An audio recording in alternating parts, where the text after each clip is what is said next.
Buenos días, clase. Hoy vamos a continuar con la segunda parte de las preguntas de práctica del examen de sociales. Estas preguntas se encuentran de forma gratuita en la dirección que ves ahí en letras rojas. Es parte del GED.com, que es donde tú tomas los exámenes de práctica gratuitos, y también hay otros exámenes de práctica por los cuales debes pagar que se llaman GED Ready. Este es uno de los gratuitos y puedes explorar cuando gustes. Bueno, esta es una pregunta muy bonita porque involucra varias cosas, ¿sí? Nos están dando información en un texto y nos están dando información en una gráfica.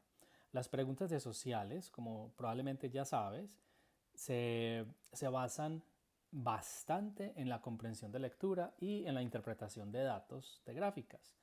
Entonces, tienes que tener la disciplina y la capacidad de leer textos. Por lo general son unos textos aburridos, ¿sí? No es como algo que te va a encantar leer. Y los datos también son datos, son gráficas que no son coloridas, que no son interesantes a simple vista. Entonces, ese tipo de preguntas requieren mucho de tu disciplina para que entregues tu 100% a tratar de interpretar qué es lo que te están dando y qué es lo que te están pidiendo. Entonces, como hay tanto que analizar, ¿cierto? Tenemos este texto y tenemos esta gráfica. Voy a optar por mirar primero cuál es la pregunta, qué es lo que me van a preguntar, ¿sí? Entonces, dice, escriba en el recuadro la sesión del Congreso correspondiente. Este es el recuadro, ¿cierto? Entonces, esta es una de esas preguntas fill in the blank, donde uno llena algo en una casilla. Dice, la cantidad de mujeres representantes que sirvieron en el espacio en blanco Congreso fue el doble de las mujeres representantes que sirvieron en el 101º Congreso de Estados Unidos.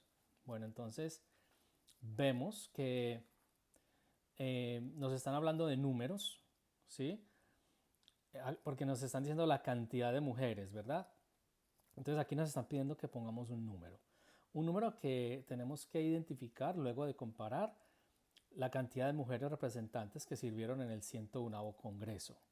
Entonces, como los exámenes de GED son eh, una carrera contra el reloj, entonces en este caso yo tomaría el riesgo de empezar a mirar simplemente la gráfica, ¿sí? A ver si hay suficiente información allí para contestar. Si ves que te falta contexto, lees el recuadro, pero miremos a ver cómo nos va con la gráfica. Entonces aquí tenemos que mirar la cantidad de mujeres que sirvieron en un congreso dado. Estos son los números del congreso. Sí, esta gráfica muestra la cantidad de mujeres en la Cámara de Representantes de Estados Unidos entre 1917 y el 2011. En el eje vertical está la cantidad de mujeres, empieza desde 0, 10, 20, 30, así sucesivamente. Y en el eje horizontal, en el eje de la X, tenemos el número de sesión del Congreso, ¿sí? Entonces, para ilustrar un poquito mejor, vamos a ver si soy capaz de agrandar un poco esto. Listo, creo que ahí nos va a ir bien. Entonces, por ejemplo, miremos en el 65º Congreso, ¿cierto? Este es el 65º, este es el 70, este es el 75. Cada rayita vertical es un incremento de 5, ¿cierto? Bueno, entonces nos están preguntando, a ver, yo miro nuevamente cuál es. Voy a escribir para no tener que devolverme al lado izquierdo. Entonces nos están preguntando en referencia al Congreso 101, 101º Congreso. Aquí hubo una cantidad de mujeres que sirvieron, no nos dicen cuántas. Y esta es la pregunta. En la pregunta nos piden llenar este recuadro con el doble de las que sirvieron en el 101. Entonces aquí sería dos veces lo que está las mujeres en este recuadro, en el recuadro del 101º Congreso. Esa es la pregunta. Leámosla de nuevo. La cantidad de mujeres representantes que sirvieron en el... Estamos buscando cuál número de Congreso. fue el doble de las mujeres representantes que sirvieron en el 101. Entonces lo primero que vamos a ver es, vamos a ver cuántas sirvieron en el 101 y luego buscamos el doble de esa cantidad a qué congreso pertenece, a qué número de congreso pertenece. Bueno, entonces vamos a agrandar nuevamente. Entonces vamos a enfocar en el 101. Vamos a ver si somos capaces aquí con rojo. Entonces en el 100, agrandando bien, en el congreso número, pero aquí no vemos a la izquierda cuántos hay, ahí está perfecto. Entonces en el 100, ¿cierto? Este es el 100. ¿Sirvieron cuántas? Yo diría que aproximadamente unas 20, 22, 24, ¿cierto? Pero nos están pidiendo en respecto al 101. Entonces, si esto es el 100, quiere decir que este es el 101, el siguiente punto. Entonces, este es el 101 y el 101 está muy pegado al 30. Debe ser 29 a 30, ¿cierto? Bueno, entonces, ¿cuál es el doble de 30? El doble de 30 pues es casi 30, ¿cierto? El doble de casi 30 es casi 60. Entonces, casi 60 viene a ser algo por acá. Entonces, miremos, este sería el mejor punto, ¿sí? Entonces, déjame trazar una línea. Esto sería la cantidad de mujeres a la izquierda, casi 60. ¿Y qué congreso es este? Es el primer punto luego del 105, ¿cierto? Este es el 105, este que estoy marcando en azul. Pero no es ese punto, es el que le sigue, ¿cierto? Porque mira que este puntico de acá rojo es la raya que sigue. O sea que, y como es incrementos de 5 en 5, si este es el 105, quiere decir que este es el 106. Entonces, la mejor respuesta sería el número de congreso 106. Ahora me regreso. Entonces, si aquí tenemos aproximadamente 30, aproximadamente lo marcamos como con este, con este tipo de signo, casi, no es igual a 30, pero casi. Y entonces sería el doble, más o menos 60.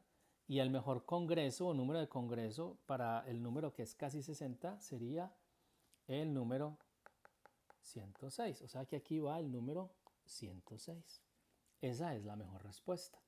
Bueno, yo entiendo que la información en las gráficas a veces es muy confusa, pero tienes que tener la disciplina de primero mirar qué te están entregando, leer el título. Esto es acerca de cantidad de mujeres en la Cámara de Representantes.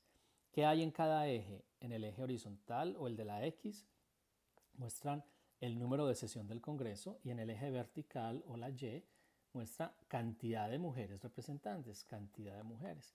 Entonces así más o menos vas encontrando puntos de referencia para encontrar tus respuestas. ¿Ok? Pasemos a la siguiente. Bueno, pausa el video, lee la pregunta y luego explora los materiales que te están dando de referencia para encontrar la mejor opción. ¿Ok? Bueno, entonces es una situación similar a la anterior. Nos están dando mucha información. Hay un recuadro de contenido con mucho texto y hay una gráfica. Esta en realidad es la misma gráfica de la pregunta anterior, ¿sí? Eso pasa con frecuencia.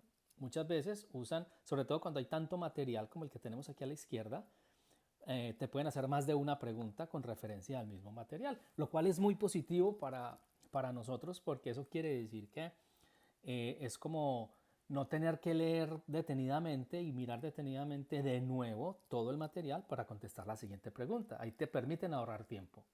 ¿Ok? Bueno, entonces, ¿cuál de las oraciones explica la cantidad de mujeres que sirvieron en la Cámara de Representantes de Estados Unidos durante la 65ª sesión del Congreso? Bueno, ¿cuál de las oraciones? O sea que aquí definitivamente nos va a tocar buscar en el recuadro esa oración, ¿ok? Y esa oración tiene que ser algo relacionado con la sesión 65 del Congreso. Bueno, y que explica la cantidad de mujeres en esa sesión. Bueno, entonces leamos. Dice, desde el siglo XIX, muchas personas han trabajado por la igualdad de los derechos de las mujeres. Gran parte de este esfuerzo se enfocó en el sufragio, que es el derecho al voto, una de las mayores victorias de los defensores de los derechos de las mujeres fue la ratificación de la 19ª enmienda a la Constitución de Estados Unidos en 1920. La 19ª enmienda estableció que el derecho de sufragio de los ciudadanos de Estados Unidos no será desconocido ni limitado por Estados Unidos o por Estado alguno por razón de sexo. Sin embargo, la lucha por la igualdad en otros sectores de la sociedad continuó aún después de que la 19ª enmienda otorgara el sufragio a las mujeres. Ok, entonces, de nuevo, ¿cuál de las oraciones explica la cantidad de mujeres que sirvieron en la Cámara de Representantes de Estados Unidos en la 65ª sesión? Entonces, vamos a chismosear a ver qué pasó en esa 65ª sesión. Vamos a expander acá. Miremos, 65ª, es una sesión donde básicamente no hay mujeres en el Congreso, ¿cierto? Yo creo que habrá una, a ver, pues yo creo que sí, podríamos decir que en esta 65ª tal vez había una mujer, y en la 66 0, y luego, no sé, tal vez 3, luego 3, luego 4, luego 10 y así sucesivamente, pero en la 65ª yo creo que es 0 o 1, ¿cierto? O sea, prácticamente no habían mujeres en esa. Bueno, entonces vamos a leer las opciones, a ver qué podemos deducir aquí, cuál es la mejor. Entonces estamos buscando una oración que explica la cantidad de mujeres que sirvieron en la Cámara de Representantes en esa sesión 65, que fue prácticamente ninguna mujer, ¿ok? Entonces, la primera opción dice, las mujeres carecían de derecho al sufragio a nivel nacional. La segunda opción, los estados usaban pruebas de alfabetización para restringir el derecho al voto. No, de eso no se habló en absoluto en ese recuadro, ¿verdad? No se habla de alfabetización por ningún lado, esa la podemos descartar de entrada. La siguiente opción dice, las mujeres se resistían a participar en la política a nivel nacional. Tampoco se habla de que las mujeres no quisieran participar.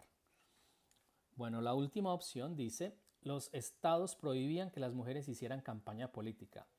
Esto no se trata de campaña política, se trataba de derecho al voto, ¿cierto? Que es totalmente diferente. Entonces, le damos de nuevo la primera opción. Dice, las mujeres carecían de derecho al sufragio a nivel nacional. Esta es una oración que explica que en la sesión 65ª del Congreso habían 0 mujeres en la Cámara de Representantes. Porque por lo general, ¿cierto? Los hombres no iban a votar. En esa época los hombres no votarían por una mujer, ¿sí? Se pensaba que no tenían derecho a la participación en la vida pública, en la vida política. Esto estamos hablando de hace más de 100 años, ¿sí? Entonces, como las mujeres no podían votar, era muy difícil que alguna mujer alguna vez alcanzara algún escaño político de relevancia. Entonces, esta es la mejor opción, ¿cierto? Que explica el por qué no había casi mujeres en esa 65ª sesión, que las mujeres carecían de derecho al sufragio. Vamos a la siguiente pregunta. Bueno, no olvides seguir la flecha, ahí está el botoncito de subscribe y activar la campanita de notificaciones. Eso va a ayudar a que videos como este lleguen a más personas de nuestra comunidad. Bueno, esta pregunta también me encanta por varias razones. La más importante es que se ve absolutamente tediosa y aburridora. El hecho de que este recuadro está tan extenso hace que nos sintamos un poco intimidados, ¿sí? Y decir, no, eso es mucho, yo no voy a saber aquí qué me están diciendo.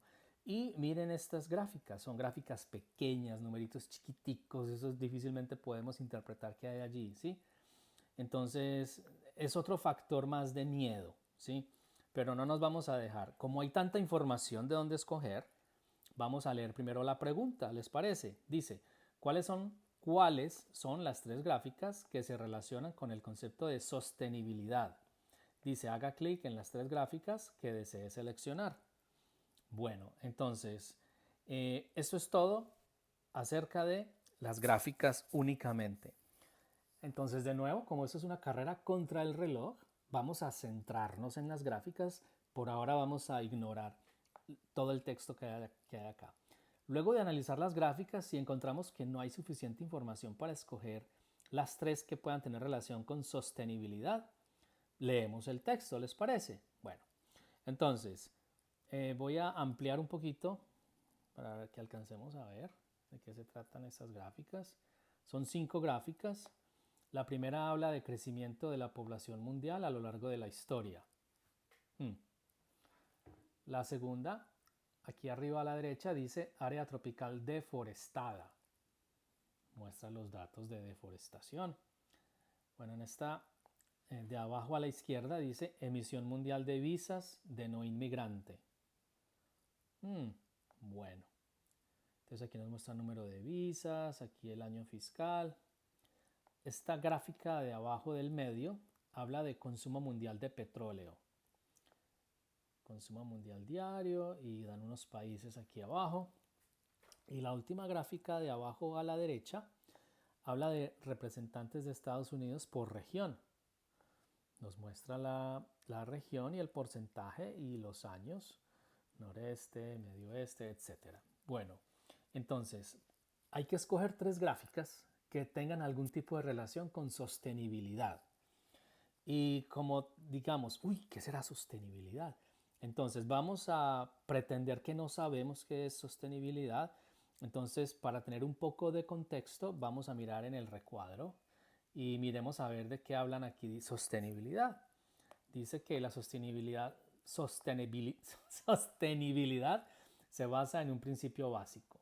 Todo lo que necesitamos para nuestra sobrevivencia. Hoy no sé leer. La sostenibilidad se basa en un principio básico. Todo lo que necesitamos para nuestra sobrevivencia y bienestar depende, ya sea de manera directa o indirecta, de nuestro medio ambiente natural.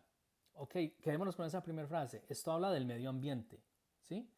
Y de esa relación que existe entre nosotros como sociedad, nuestro bienestar y el medio ambiente. Entonces, de eso se trata la sostenibilidad. Ese es el contexto de sostenibilidad. Entonces, estamos buscando 3 gráficas que tengan que ver algo con eso, ¿sí? Bueno, entonces, vamos a mirar la primera gráfica. Voy a pasar al resaltador verde. Entonces, esta primera gráfica habla de crecimiento de la población mundial. ¿Eso tendrá algo que ver con sostenibilidad? Yo digo que sí, ¿cierto? Porque la cantidad de población, la cantidad de seres humanos en el planeta determina en gran parte lo que le pasa a nuestro pobre planeta. Bueno, ahora área tropical deforestada. ¿Crees que eso tenga que ver algo con el medio ambiente? Obvio, ¿cierto? Están hablando de la cantidad de árboles que estamos destruyendo, tumbando. Entonces ya llevamos 2 gráficas, falta una. Tenemos que encontrar 3 gráficas que tengan que ver con sostenibilidad. Dice esta, la voy a hacer con, esta dice emisión mundial de visas de no inmigrante. Esto es como más bien un contexto político y administrativo, ¿cierto? El hecho de que alguien tenga visa o no tenga visa no nos va a dar mucho peso en cuanto al medio ambiente, ¿cierto? Entonces, esta la voy a dejar como en veremos, le voy a poner signo de interrogación. Consumo mundial de petróleo. Esta sí es clarísima, ¿cierto? Porque consumo mundial de petróleo habla de la cantidad de combustibles fósiles que estamos usando y eso ya sabemos que eso causa emisión de cosas dañinas para el medio ambiente, el efecto invernadero, incremento en el CO2, etc. Entonces, esto tiene que ver con el medio ambiente y sostenibilidad. Bueno, y el número de representantes por región, pues obviamente que esta sí, pues no, esta no tiene nada que ver con sostenibilidad. Entonces, esta que teníamos acá con signo de interrogación queda descartada porque encontramos una mucho mejor, que es el consumo mundial de petróleo. Entonces, estas serían nuestras 3 gráficas, esta y esta. ¿Estás de acuerdo? Yo creo que sí. Sigamos con la siguiente pregunta.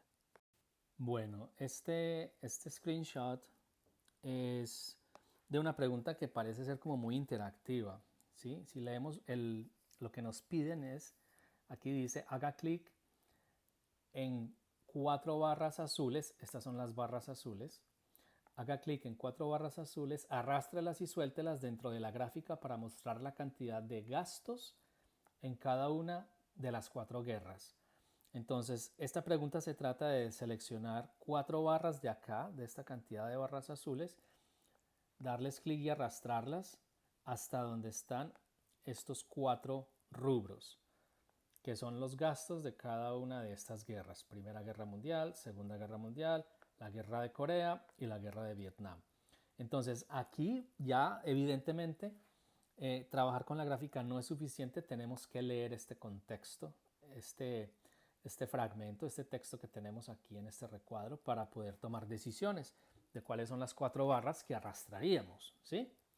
Bueno, entonces leamos. Dice, desde comienzos del siglo XX, Estados Unidos ha gastado grandes cantidades de dinero para apoyar la participación en guerras importantes. Desde 1917 hasta 1921, el costo total de la participación militar en la Primera Guerra Mundial fue de aproximadamente 20.000 millones. 20.000 millones. O sea, ya tenemos una primera pista. O sea, una de las barras va a ser de 20.000 millones. 20.000, aquí la M mayúscula por millones. Bueno, vamos a seguir leyendo. Entre 1941 y 1945 se gastaron aproximadamente 296.000 millones en las operaciones militares de la Segunda Guerra Mundial. 296.000 millones es la otra cifra, 296.000 millones. 296.000 millones. Esta es la Segunda Guerra Mundial y esta era de la Primera Guerra Mundial, ¿verdad? Para que no nos confundamos. Vamos a seguir leyendo. Desde 1950 hasta 1953, Estados Unidos gastó aproximadamente 30.000 millones en la Guerra de Corea. Entonces voy a escribir 30.000 millones en la Guerra de Corea. Aquí escribieron Corea con C o con K. Uy, con C. Bueno, me disculpan. Algunas veces, dependiendo del texto, si es en español o en inglés, lo escriben. Bueno, entonces Corea. Voy a poner la C de Corea allí. Vamos a seguir leyendo.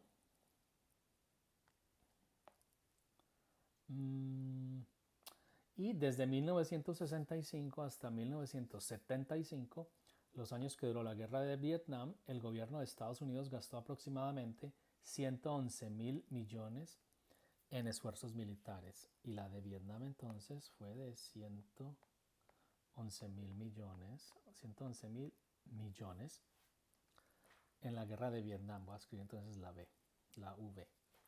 Bueno, entonces, ¿cuáles serían las gráficas? Bueno, entonces, como obviamente esto es un screenshot, no puedo agarrar una barra y arrastrarla, pero sí podemos hacer una comparación. Voy a trasladar estos números de acá de la izquierda, los voy a escribir por acá para poder tener como un punto de referencia más claro.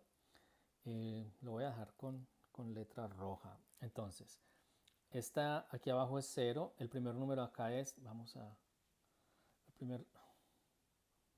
primer número es 50. Este es de 50. Luego 100, 150.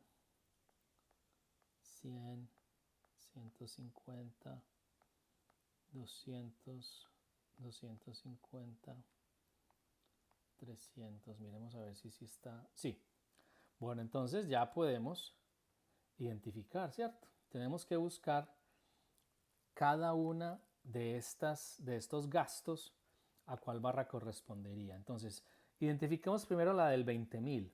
¿Cuál sería la barra del 20.000? Obviamente que va a ser una de estas barras chiquitas, ¿verdad? Si de acá a acá es 50, la mitad sería 25.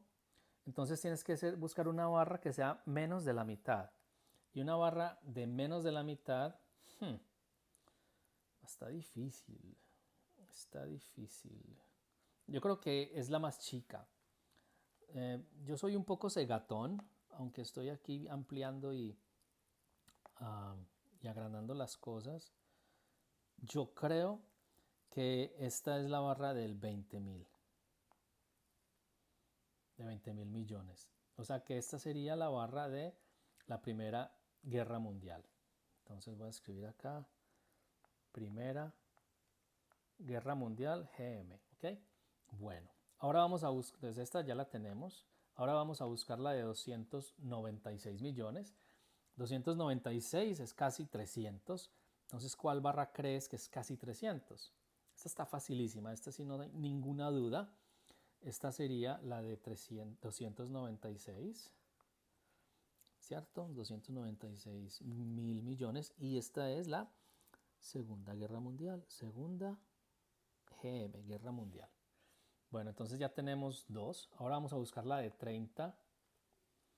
Ah, entonces ahora sí, tiene mucho más sentido. Esta es la de 30, ¿cierto? Porque sigue siendo más pequeña que de 50 y más grande que la de 20.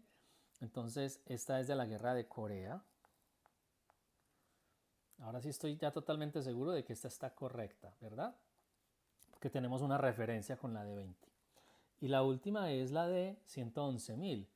111 es un poquito más de 100.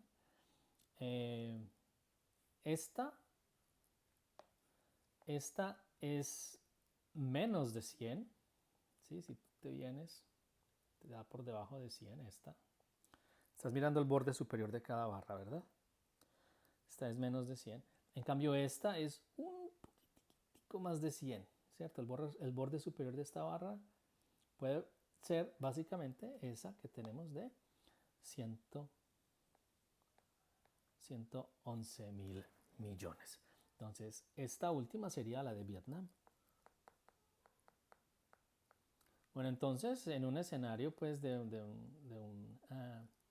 un examen real, obviamente lo que vas a hacer es, le das clic a una de estas barras, por ejemplo esta primera, que es la de la Segunda Guerra Mundial, le das clic, dejas el clic sostenido, y como esta es de la Segunda Guerra Mundial, lo dejas agarrado, lo traes hasta esta área y ahí lo sueltas.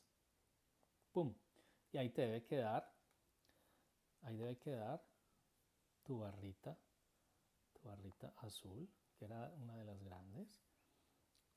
La de Vietnam, que es de 111.000, te da como por acá, ¿cierto? Que es esta. La de Corea, que es la de 30. La de Corea puede ser más o menos así. Y la de la Primera Guerra Mundial, que es de 20, es más pequeña que la de Corea. Sería algo más o menos así, simplemente arrastrar y soltar. Bueno, pero ya identificamos cuáles eran las barras que íbamos a usar. Bueno, sigamos con la última pregunta. Bueno, esta pregunta también es de forma interactiva. Aquí te están pidiendo que cada uno de estos cuadros amarillos los arrastres y los dejes en uno de estos cuadros grandes. Los que creas que son del capitalismo los arrastras hasta este cuadro de la izquierda.